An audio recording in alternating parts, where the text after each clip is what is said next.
دلوقتي يا جماعه انا هقول لكم على سر ازاي من الاخر تعرف السمك طازه ولا لا. هقول لك الطريقه اللي من الاخر التجار واللي عندهم مطاعم سمك بيستلموا بيها.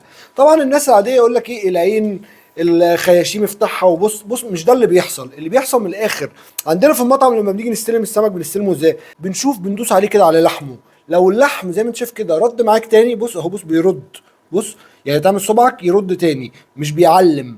ممكن بقى لو هي مش طازه تعمل كده تلاقيها راحت عامله كده، وتسيب صباعك تلاقيها برده داخله لجوه. تمام. بنسميها ساعتها، حتى ده المصطلح اللي بنستخدمه، يقول لك السمكه مريحه. مريحه يعني اللحم بتاعها مريح، مش جامد. هي دي من الاخر اللي تكشف لك السمكه. كل الحاجات التانيه ليها صرفه ما عدا دي. دي الحاجه الوحيده اللي ما لهاش صرفه. لو السمكه بقى لها كذا يوم هتريح هتدوس عليها هتلاقيها مش بترجع معاك. بص دي سمكه طازه لسه صيد النهارده، بص تدوس عليها لحمها جامد. بص اللحم بيرد معاك، صباعك مش بيعلم. تمام. هو ده من الاخر بنستلم السمك ازاي في المطاعم.